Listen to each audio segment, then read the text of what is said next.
Do you ever find that you're just not all that kind to your future self?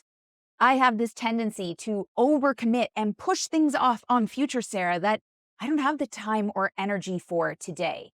Sometimes that means I avoid hard conversations. I convince myself that even though they are uncomfortable today, that surely they're going to be easier in the future. And far too often, I work in a way that leaves my future self to deal with all of that with very little energy in the tank.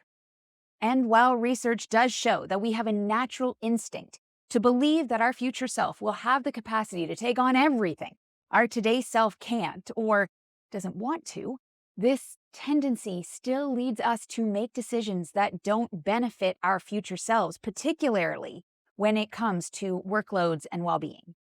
But don't worry, there is good news, and it's that these are just tendencies, and tendencies can be influenced.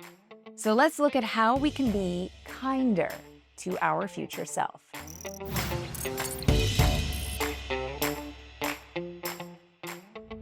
I want you to take a moment and just imagine Matt Damon.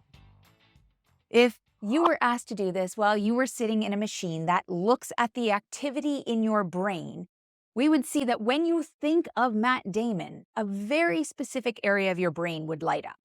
But if you were asked to instead think about yourself, a completely different area of your brain would light up, which indicates that you see yourself as a separate person from Matt Damon. This is an experiment that was conducted by behavioral scientist and UCLA professor Hal Hershfield. He and his colleagues wanted to better understand the relationship we have with our future self. And they chose Matt Damon as one of the celebrities for people to think about because he's highly recognizable. But unfortunately, for most of us, Matt Damon isn't our friend, which means he serves as a great example of a familiar stranger. And here is where things got interesting. The researchers then had participants imagine themselves 10 years into the future. And it turns out the exact same part of the brain that lit up when people imagined Matt Damon also showed activity, which means that our brain sees our future self as a familiar stranger who's actually separate from our current self. And while that's a neurological study, there are psychological implications as well. Numerous research studies have shown that this separation from our future self makes us mistakenly believe that we'll have more time, energy, and motivation in the future.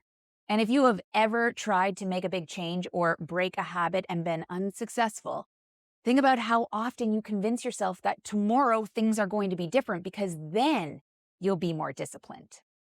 And add to this, our brain's natural tendency also tricks us into believing that while we'll have more time, energy, and motivation, we'll actually have less urgent wants, needs, and worries, which means we believe our future self will be less impacted by the decisions we make today. And I think this plays a huge role in the overwhelming number of meetings most of us find ourselves in. We get an invite for the following week and we say yes. And then once that meeting rolls around next week, we wonder why in the world we would have agreed to 10 meetings in a single day.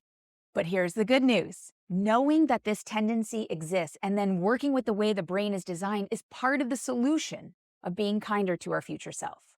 The first step may be simple, but it doesn't mean that it's easy. Make it a habit to think of your future self. And to make that easier, here's a few specific things to keep in mind. First, we know it's natural to downplay the impact of our decisions, so specifically practice checking in with what you might be overlooking. Studies show that when people simply remind themselves that they'll likely be dealing with similar circumstances, that separation effect actually shrank. Next, act strategically. If you have little capacity to address something today, what would need to be in place? What would need to be different from today to make future you successful? Now you can start putting plans in place. And finally, while being more thoughtful of your future self helps, feeling more emotionally connected to your future self, that is a superpower. Hal Hershfield suggests that You can do this by actually writing a letter to your future self. What do you hope for them? How do you want them to feel? What are you planning to do to help them be the best, healthiest versions of themselves? The key is to start today, because trust me, your future self will thank you.